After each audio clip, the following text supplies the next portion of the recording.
Welcome to Heroes First Podcast, sponsored by Fund the First, the nation's leading verified crowdfunding platform for first responders, military, and medical professionals. And now, your host, broadcasting from Long Island, New York, Robert Garland. Hi, everyone, and thank you for joining this episode of Heroes First Podcast. Each show, you will hear from a new guest that portrays excellence in the first responder, military, or medical professional field. If you're an active or retired member of the service, or even a family member or a friend, then this show is for you. Our podcast is also proud partners with the Everyday Heroes Podcast Network and the Law Enforcement Today Podcast Network. I would like to present to you our guest for episode 39 of this podcast series and Fund the First CFO, Michael LaLuna. Hey, Mike. Good evening. What's going on? Good evening. I like that. Very professional. Long time no chat, Mikey. Long time. Right. We talk every day. Don't lie. Yeah, we do. So I'm always happy to have you on the show. And I think we've now had you on twice. Maybe this is the third time, I think. Right? Third time. Yep. Okay. Good. But you know what? We've hit a lot of milestones with Fund the First, and we could not be here without your help, obviously, and the incredible team that we have at Fund the First, along with Ashton and all of our board of advisors and everyone that helps out. And I want to take a moment to showcase the platform because we do have a lot of exciting changes that maybe not many people are aware of. And we've also hit some milestones. So I want to discuss that as well. Let's do it. Let's jump into it. All right. I'm going to share the screen.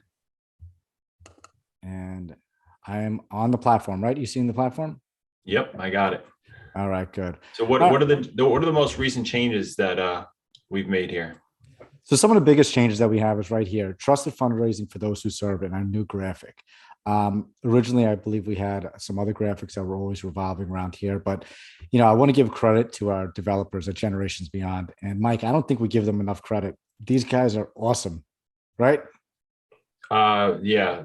I mean, the stuff that they can do, the advisement that we get with new ideas and, playing devil's advocate and figuring out what's the right move to just make the website more attractive and appealing and more efficient for our customers to navigate. They do a great job. So we're thankful to have them on our team. Yeah, no, they really are great. So one of our developers put together this nice new little graphic, which shows all of our target audience, which is we have a nurse, we have a teacher, we have a police officer, military, and a doctor. And again, trusted fundraising for those who serve. All of those people serve their communities, which is great. We're able to verify them right here, right through ID.me to ensure a trusted and secure process for everyone involved on the platform. So press play to learn more. We have this video. We're actually updating this video. This is an older video, and this was before we included teachers. So that's going to be something new that's coming to the platform probably in the next month or so. That's going to be up there on live. And just so everyone knows, starting a fundraiser is fast, easy, and can support so many causes. I mean, Mike, how often do you say it with how many different types of causes people could do a fundraiser for?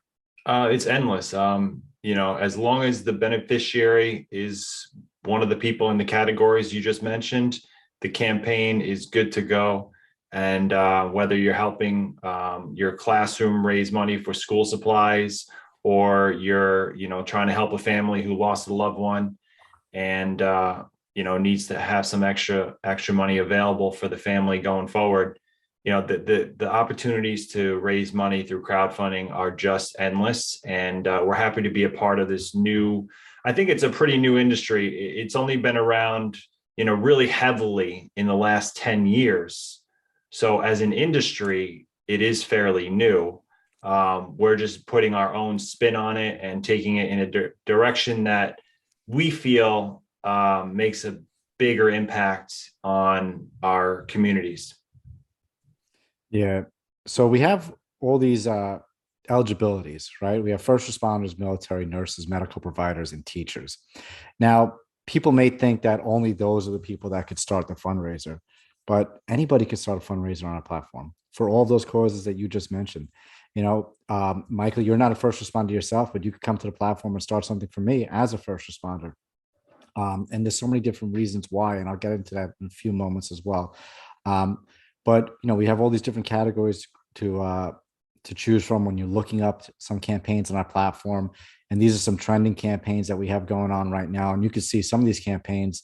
I mean, this one right here, Mark Kellerman, he was a police officer in Nassau County, and he passed away, unfortunately. Very, very sad, very tragic. It's raised $99,000. And although that number is incredible, the support system that comes behind that. I mean, let's click on this campaign for a second. Let's take a look at this. $99,000 is raised, 949 donors. Yeah, that's a lot of incredible people reaching out to help this family. Yeah, it's incredible. You know what? That family looks at this campaign now and sees 949 people that love them and support them, and they're there for them. Not only are they giving their donation to help out their family during this tragic time of need, but they're giving their support and their love. And that's what really lifts people's spirits when they're going through this time. So, that's what we're able to give back to this platform as well. We're able to give back a family, a trusted support system. So let's scroll down a little bit more. Something that we really don't touch up on too much anymore is how much we've been in the news. I mean, Mike, we've been everywhere. We've been featured in places like Forbes, Entrepreneur, Newsmax, OAN, Fox, NBC, Newsday, you name it, we're there. And we're thankful for every one of them that picked us up to do a story on us. Yeah, no, it's really been incredible. And it's about building that trust system, building that trusted layer. And we have so many competitors, and I hate using that word in this industry because we're in the industry of giving back, but I use that word because it's about trust, right? And when I say we have competitors, we have the donation-based industry and crowdfunding, where there's platforms out there that don't necessarily have a true verification or vetting system. And then there's Fund the First. And at Fund the First, which is our platform, we have that true identity, true verification process, and we have that built up trust. And that's why we're all in the news all over the place, because people are portraying that and they're letting others know across the entire nation that we're here and we're trusted and you can rely on our service. Right. Yeah, that's why we built this platform, to fill the void of scams and duplicated campaigns that exist out there on other platforms. And we're here to provide the trusted source for your fundraising efforts. So before I go into the new types of fundraisers there are, and I believe we touched up on it in a video a couple of weeks ago, but I want to bring it back into this while people are listening to the podcast. I want to check out some of our milestones that we recently hit. So we have a stats page on the website. Many people, most people, when they go to a website, they go into the website what they're intending to go there for. And that's most likely to just donate to a campaign or create a fundraiser, right? But we do have the stats page, which is pretty unique, pretty cool. It shows how many users we actually have that have registered on the platform, that have come on and actually become part of our family. You can see these numbers over here. Overwhelmingly, a lot of first responders, which encompass police, firefighters, EMS. But we have military, nurses, medical providers, teachers, and standard users. Those are just the everyday person that decided to make a user profile. And then we have these user stats by badge. Mike, you want to just explain these really quick? Yeah, so the badges represent an amount of money that's been donated by you as the user that's been registered on the site. And with each increase in donation, you will earn a new badge. And clearly there's only 4 people that have earned the diamond badge, which is a large donation of $5,000 or more. So if you do donate and you earn all the badges, we really appreciate your support for the campaigns on the platform. Mike, what's the average donation that people give on our platform? Do you remember that number? I think we just went over it a couple of days ago. I believe, knowing the industry, it's about $90. I think ours was higher though. I think it was like ours was higher. Yeah, I think it was over 100 for sure. Yeah. So it's incredible the amount of money that people give to these campaigns. And we've seen donations of $1, and we've seen donations. I think we saw 3 come in the past year of $10,000. Yeah, that was incredible to see those. Yeah, those are amazing. Absolutely amazing. So these are some of the milestones that I want to go over really quick. And this is incredible. We've been around now. This is our 16th month since being live. And look at this. In 16 months, we have 269 campaigns that have come on our platform that have raised a combined $2.152 million. Incredible. I'm speechless with that. Mike, when we started Fund the First, we were up in the air. We were like, is this even going to work? Yeah. I mean, just going back and forth during those early days and to see how far we've come, it's amazing what a year can do. And I think I said that to you when we were first starting out. As long as we're past where we are now in 1 year, it means that we're making progress. And, who would have known that we would have been able to achieve this kind of progress in such a short period of time? It's been a really fun ride. It really has been. And it's the community again that goes along with it. And look at this. Over 19,000 people have donated at least one time on our platform. That's 19,000 people across the entire nation. And I think we've had, what's the number of people that have visited our website? Over 1.1 million people in the past 16 months. Yeah, I can pull up the Google Analytics and see.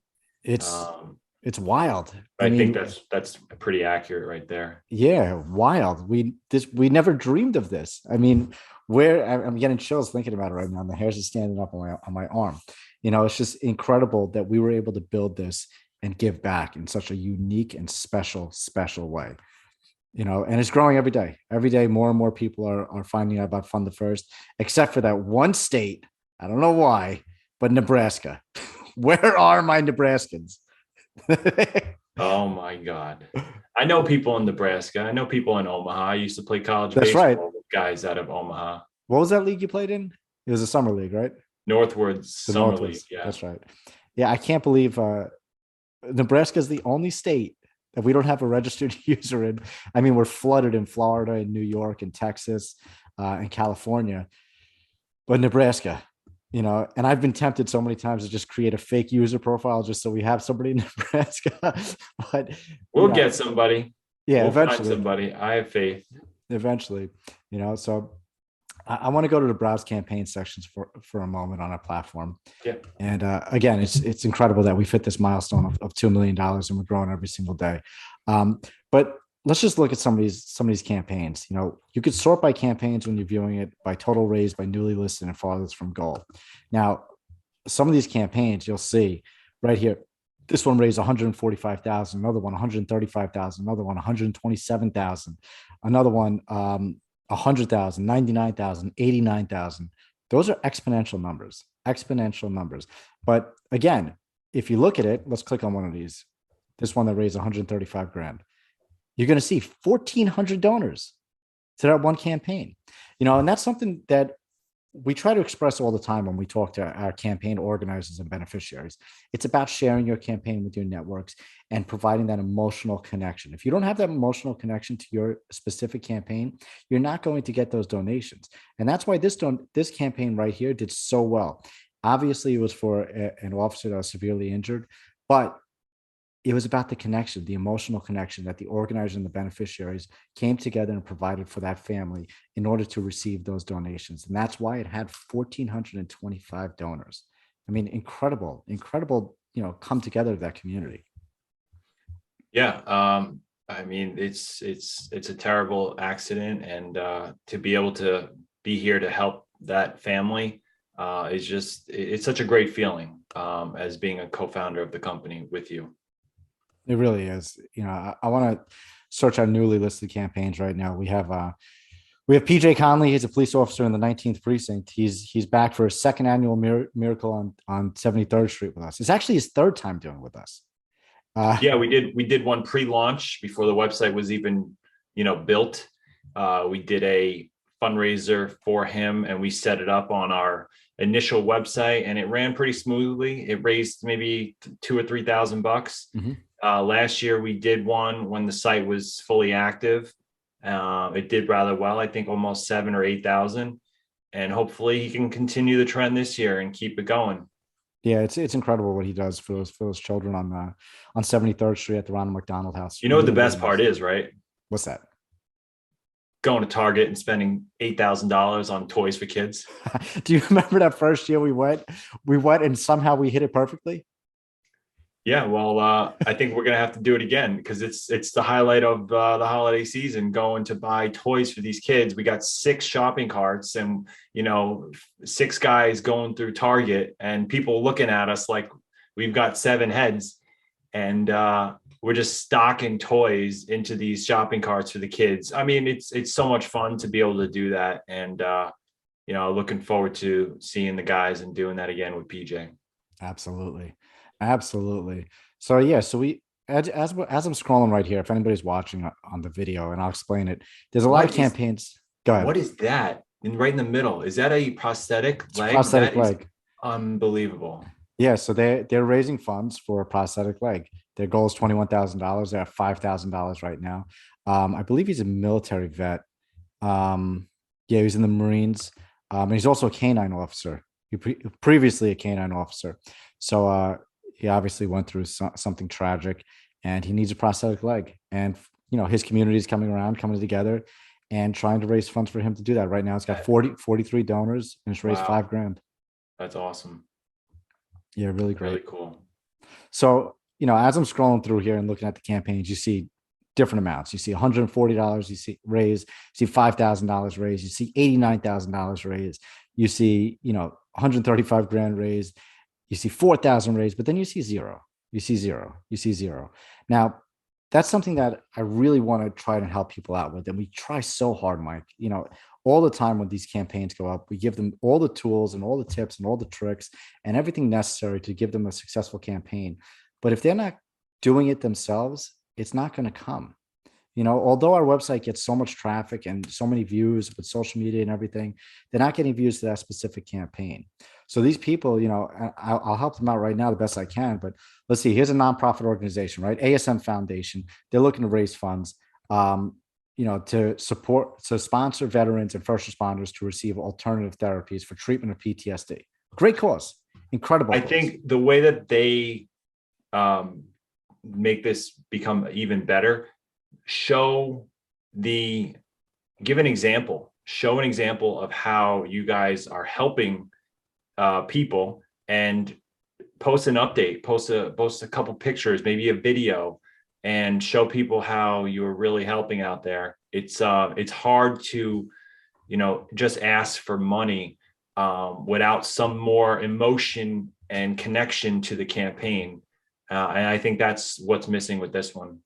Yeah, I mean, it happens all the time with a lot of the campaigns on the platform. But also, what people tend to do is, like this one, another one that's at $0. Support fallen officers, surviving spouses and fiancés and their children, regardless of their cause of death. Another Blue Lives Matter. Oh my God, the tongue twister. Blue Wives Matter. Wow, I couldn't get that out. It's not another nonprofit organization that's trying to raise funds on the platform. Now, they need to share it, but not just share the link. Sometimes people think they're just sharing the link and showing a picture, showing the website, but people don't have that immediate emotional drive to it. They don't connect to it right away. And they say, you know what? I'm not going to click that link because I don't really know what it is.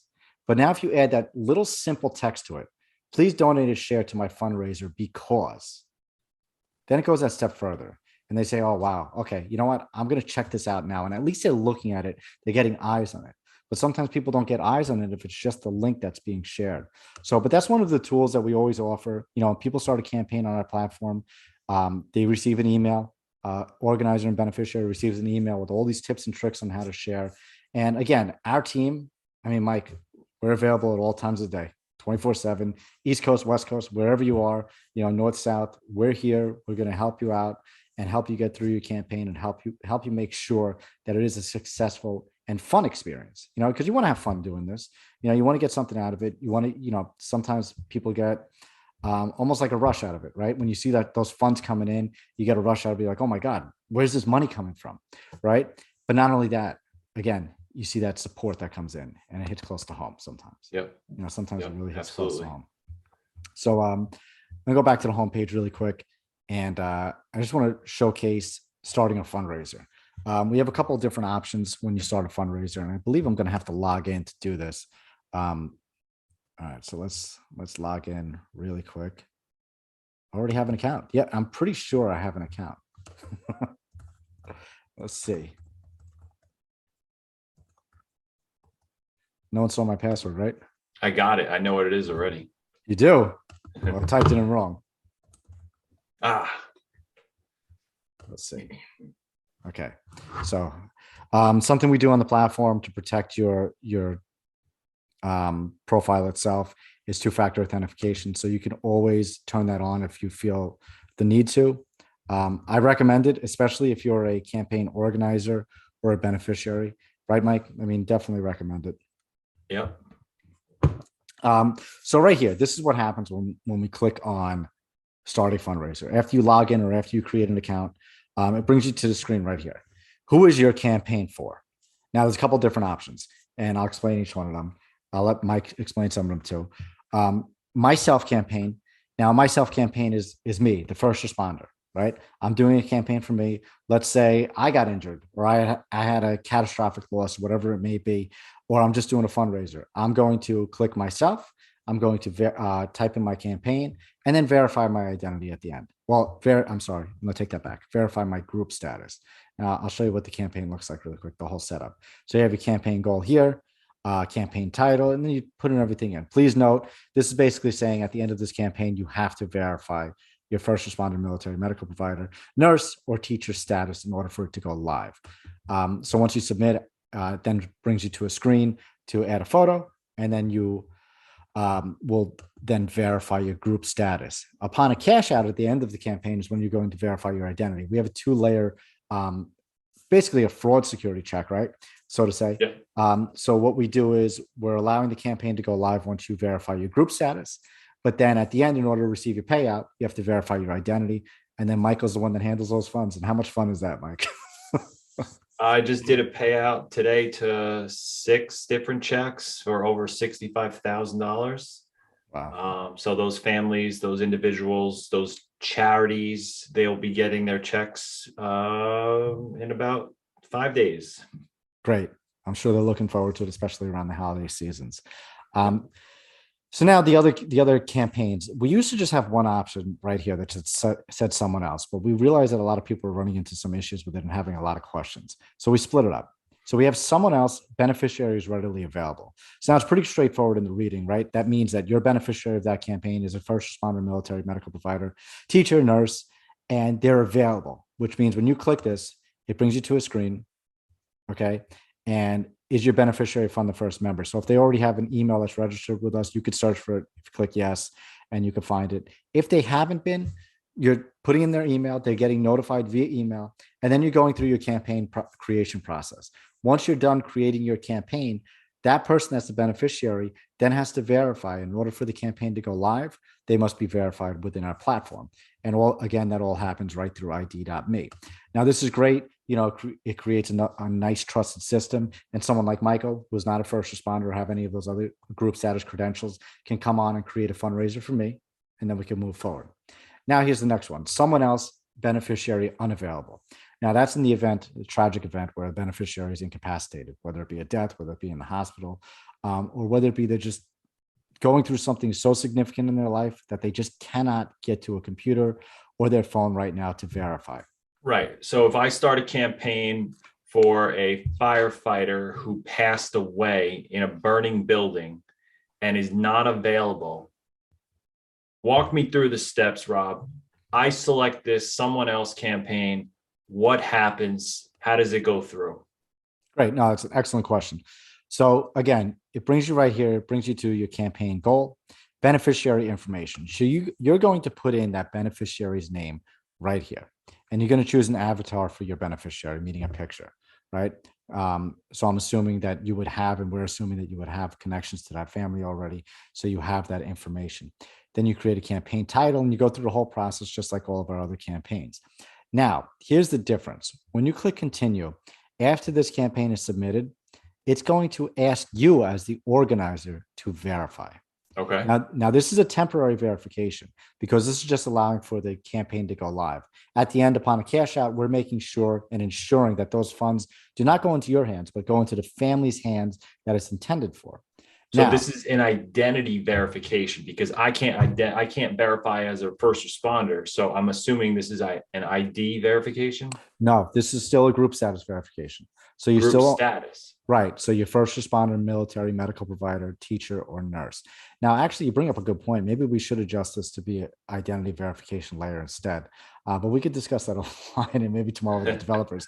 And Well, we're changing the whole flow anyway. We've We got are. this new wizard with a new flow that we're actually in the middle of going through that process now to make it a lot easier and a lot smoother. So it'll be coming out in the next month or two here.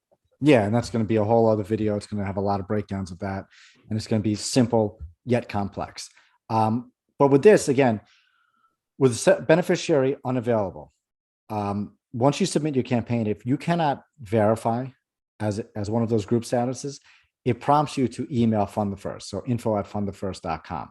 And then we step in and do a manual verification. We're going to ask for information regarding that family. We're going to verify their next of kin, whether it be a spouse, a child, whatever it may be, to ensure that those funds and everything is verified. And then we go live. So, I think that cleared up a lot of questions that we've had with people that have been doing someone else campaigns. And we've seen a lot more fluidity with the campaigns that have been coming through with this. Next is a nonprofit. Very straightforward. A nonprofit could come on our platform and raise funds, or you as an individual, which is pretty unique. And I think it's really cool how, let's say, Mike, you wanted to do a fundraiser for, I don't know, pick a nonprofit. What's your favorite nonprofit? Tunnel to Towers. Great. Tunnel to Towers. Mike wants to come on Fund the First and do a fundraiser for Tunnel to Towers, which is we've actually seen a couple of times on our platform. Yeah, it has been done before. Yes. Now, with this one, when you're clicking it, it's going to ask you for the nonprofit or charity's name, their EIN number. EIN numbers should be, according to IRS, law. It's not necessarily law, but according to the IRS, they have to have their EIN number listed on their website. Yeah, you can research the EIN number with IRS. I've done that before, plenty of times. So you're going to be plugging in all the nonprofits information, EIN number, charity, phone number, email, address, where they're located, all that good stuff. And then what's great about this, you as the organizer, you never touch those funds. These funds raised go right to that nonprofit with a letter from our team that states, Michael LaLuna raised funds for your nonprofit organization, says what the fundraiser for. Maybe Mike did a race, maybe Mike did a drinking contest, who knows what it was, but he did something for that nonprofit that is first responder, military, medical professional, teacher, or nurse related, right? And that's, sure enough, is Tunnel to Towers. So another great campaign that people could do. And then the last one that we have is tier incentive. It's not utilized as much, but basically we're changing this to, it's a Kickstarter type campaign, right? So everyone knows Kickstarter for the most part. I'm going to say for the most part, especially in today's day and age. Kickstarter basically has tier-based incentives, right? Donate $100, you'll receive. Excuse me. Oh man, I had a seltzer before. Donate $100, you'll receive, a T-shirt at the end of the campaign. Donate X, you'll receive X. So it's really great. Businesses could come on here if you have a business, if you're starting up a business. But Mike, what are the tax implications of that? Because really quick, there are no tax implications on our platform. If you're doing a fundraiser on our platform and you're receiving donations, that's a gift. You're not having any I can't speak tonight, Mike. I'll take over. So, for funds that are raised during a crowdfunding campaign for an individual, those are gifts from individuals, and there's no tax implications for the person receiving the money. When a business comes on and does the tier incentive campaign option, those are funds that are treated as sales, believe it or not, and they're taxable to the business for that campaign. So I don't know if a lot of businesses realize that, but what we do is we collect the W-9 information for the company, and we send them a 1099 at the end of the year. Correct. We have that right here. You must download and fill out a W-9 form and email it to us before your campaign can be activated. But again, as Michael stated before, this whole flow right here that we have, it's completely being revamped. It's going to be, it's pretty simple right now, but it's going to be even easier. It's going to be so simple for our users to get down and start a fundraiser and get their process going to raise funds for whatever they may need. Yeah, I'm looking forward to it. It's going to be a good change to the platform. And look, if we're sitting here just putting the same stuff out and never updating the platform, that's not good. We always have to be striving to be better and improve the site.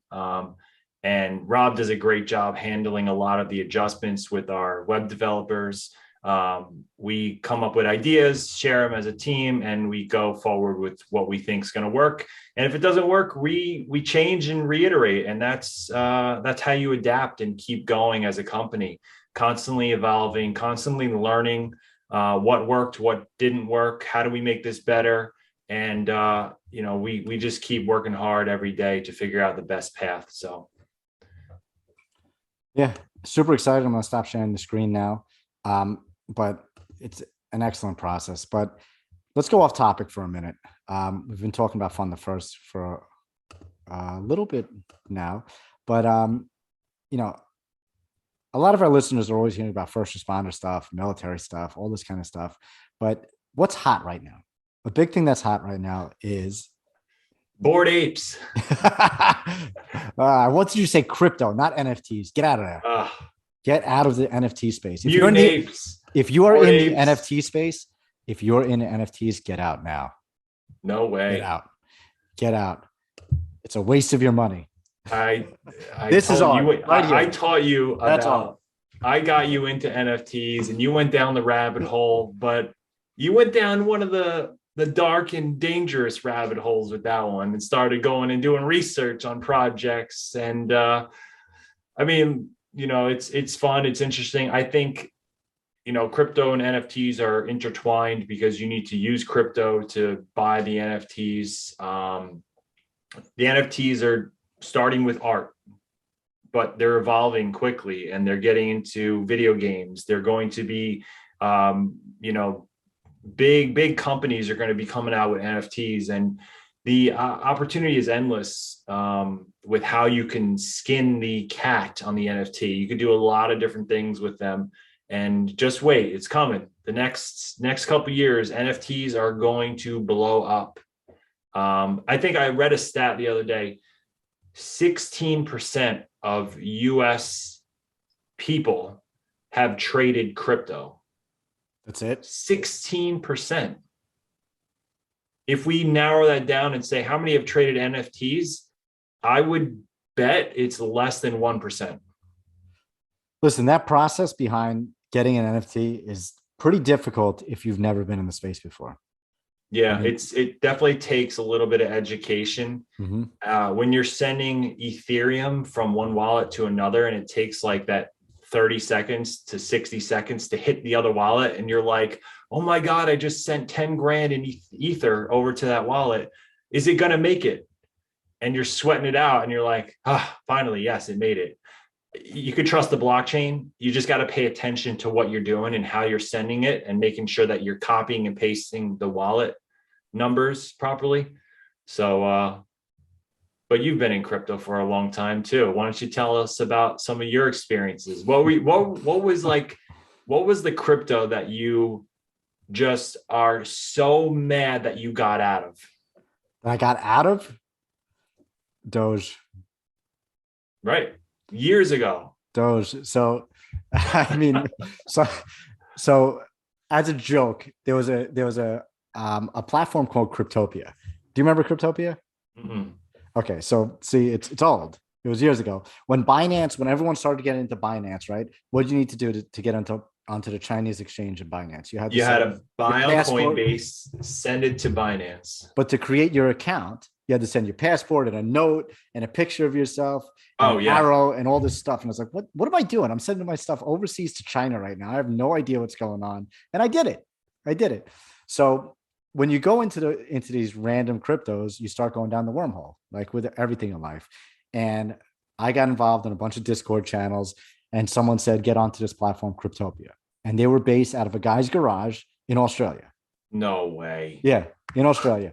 So it was great. I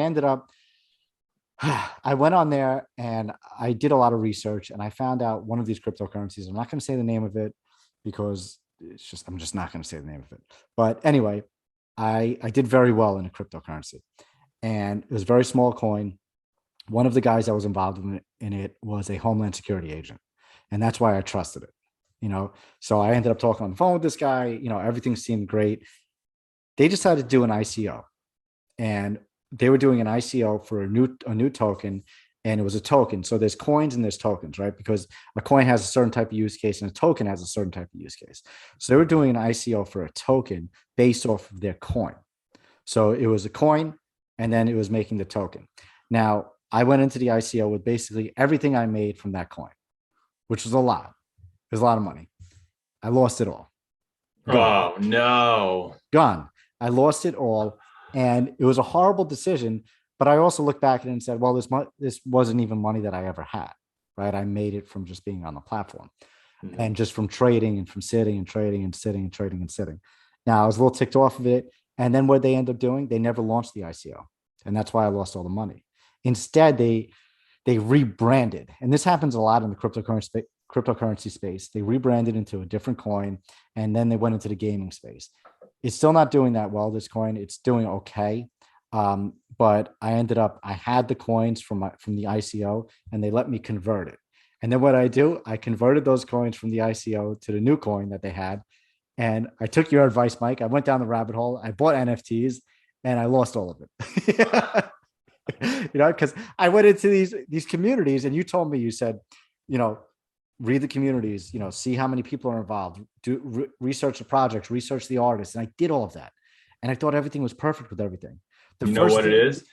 A lot of these Discord channels are showing 30 and 40,000 people, and half of them are bots, and they're fake. And it makes you think that, oh, there's 40,000 people. They're probably going to sell out on their 10,000 NFTs really fast. When in reality, they inflated it, or somehow bots created all these accounts and got into the Discord. And, you know, it just, hey, you just don't know sometimes what projects are going to take off, but you really got to focus in and do a lot of research. There's a lot of good people out there on Twitter that you could follow that give really good information. Check this out. I just heard of a DAO, decentralized autonomous organization, if you will. And what these guys are doing, they own a Bored Ape right now, and they've got a community in their Discord of maybe 500 or 600 people. And they're basically providing alpha, which is really alpha is a term in crypto that means that you've been given information that's few and far between. Not many people know about what's going on, and if you have like highly classified information, it's called alpha in the crypto. It's like insider trading, basically. Insider information, right? Yeah. So this Discord channel has a Bored Ape, and these guys own it. So they created their own token that their users can buy, and they could stake it. And if they stake it, they can earn more of those tokens to get more ownership of that Bored Ape. And the community votes if they want to buy more with the money that they have, or if they want to sell this Bored Ape. So you've got 500 members of this community all voting whether they should sell or use money to buy more Bored Apes that are out there. When you think about it, it's a genius idea, because the community drives what's going on in the NFT space. So if you got 500 opinions coming in and voting, well, then you can kind of forecast the direction of the market, whether it's going to go up or whether they think that it's trending down. So if you can capture 1 million people's opinions and they can all vote and say, no, it's a great time to buy, let's keep buying. Well, you would naturally think that the value of that Bored Ape is going to continue to go up. So it's a really cool idea. And you could start these things in your college dorm room. I mean, to go back to college, and were we talking about this the other day? I mean, we were in college in 08. I was talking to my other friend, to go back to college today, where you've got a lot of free time on your hands, You can create incredible projects right now in the NFT space and make millions of dollars and make millions of dollars doing it. Mm-hmm. You just got to put the time in, and there's no better time to do it than being in college, because you're not working. Most people aren't really working when they're in college.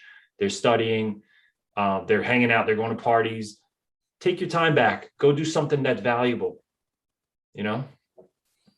It's such a crazy space. Cryptocurrency, NFTs, it's so crazy. And to backtrack for a second, when I was on that Cryptopia platform, I had millions of Doge. Millions. And I did it as a joke because I looked at all the coins on that platform and I said, I'm just going to buy millions of all these just so I could tell people I have millions of this coin. And everyone was like, you're an idiot. What are you doing? But now looking back at it, if I would have hold to when Doge went to 90 something cents, I'd have my own island right now. And yeah, I don't know pretty much. I don't know what's wrong with me. I don't know what's wrong with me. But you don't think about it back then. That was 5 years ago. It's a long time. It's a long time. So now I'm in one project that I refuse to get out of, and I know you're in it too. Refuse to get out of. And I'll say it, SafeMoon. SafeMoon, it has the largest community out there. It's an incredible community. It has a use case because they do have their own basic exchange and they have their own wallet, and they're building out a lot of swaps and all that kind of stuff, basically similar to Pancake Swap type things. But it's SafeMoon it's going to be something. I think it's going to be something. Right now it's fractions of a cent, but if you could put a couple $100 in, definitely recommend it. Put that in there. In the cryptocurrency space, I mean, there's things like Shiba Inu. I mean, that thing came out of nowhere. If you would have invested in Shiba Inu in the spring, if you in August of last year, somebody put in $8,000 and he made $5.6 billion. Insane. That's nuts. Insane. And so he owns like 13% of the supply. It's crazy, but that's the way cryptocurrency works. But if you want to place a safe bet and you want to just put some money in crypto, put it into Ethereum, put it into Bitcoin, keep it there. I mean, that's your safe bet. If you understand mining, I mean, that's something that Michael and I are very familiar with. Mining is a great concept. If you think about the cryptocurrency space, like all banks, right? A bank it needs processing, right? So what do banks use? What do platforms use? They use things like Stripe, like Braintree in order to process their transactions, right? Cryptocurrency needs that same processor, but now they have nodes. They have people that are holding certain amounts of coins, and they're able to push through the transactions. And they have mining. They have mining machines. So what these towers do, they allow for the transaction to actually process. And if you own one of these machines, you're connected to a pool, and then you're making basically passive income on every transaction that flows through it. Yep, it's wild, depending on the type of machine that you have. I mean, there's companies like Antminer, they're based in China. ASICs, if you could get into these things and buy some of these machines through these companies like Compass, highly recommend it. They're just expensive. But you'll be mining these coins and you're making passive income every single day. I mean, I knew a guy, my buddy Steve, he had a warehouse in Brooklyn.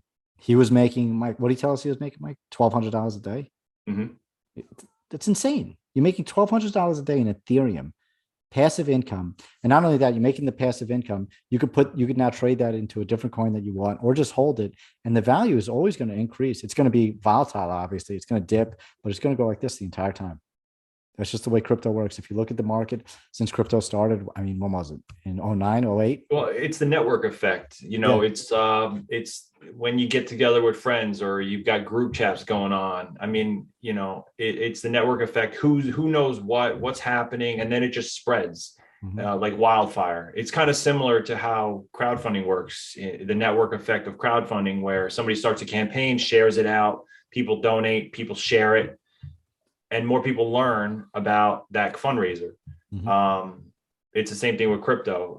People invest, they make some money, they share the results with friends because they're excited. Friends get in, then it tanks, and then it goes back up, and then those friends share again. So it's the network effect of learning about the space.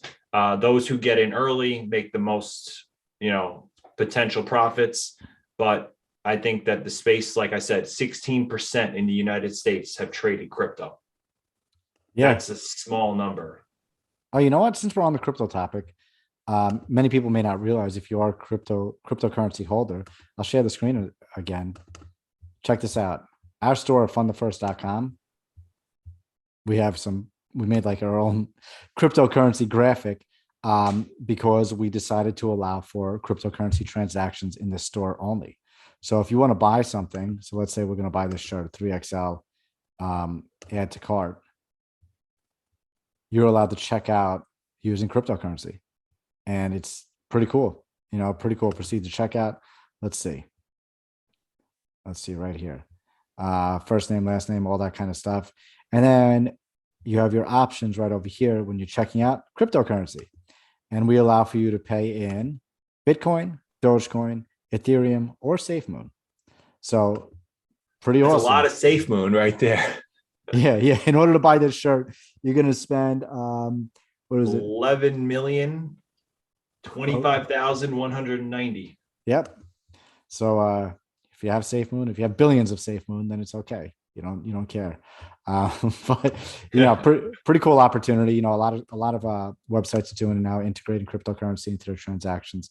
So we did it. We can't do it in the donations. It would be really cool to do it in donations, but we'd need to have some specific language for our organizers and beneficiaries to understand if they do receive a donation in cryptocurrency, the volatility of the market could change at any moment, and that donation could turn into $0. I wonder if we allow the campaign organizers to opt in and select and sign off basically on the terms of service for that. If we would get more people to do it, and if they were getting donations the problem is I don't think a lot of people are going to be donating Bitcoin. No. That's the problem. It hasn't hit mass adoption enough yet where people are going to donate in Bitcoin. But I could definitely see crowdfunding platforms implementing cryptocurrency acceptance in the future. It's just that it's not worth it yet. Yeah, no, definitely not worth it yet. So I know we're running a little short on time. We're almost out of time. But Mike, is there anything else you want to add about the platform, about crypto, about NFTs, about baseball, whatever, before no, that is all. That was a wrap. This was a great episode. Thank you for inviting me on. And I think this was fun. A lot of fun. Really quick, if you were to have a superpower, what would it be? Knowing to buy Bitcoin back in 2010. That's a good superpower. All right, Mike, it was a pleasure to have you. To all of our viewers and listeners, thank you again for joining in on the Heroes First podcast, and we'll see you all next time. Thanks, Mike. Bye. You've been listening to the Heroes First podcast with Robert Garland. We hope you've gotten some useful and practical information from the show. Make sure to like, rate, share, and review. We'll be back soon, but in the meantime, make sure to visit fundthefirst.com and follow us on social media at fundthefirst. See you next time.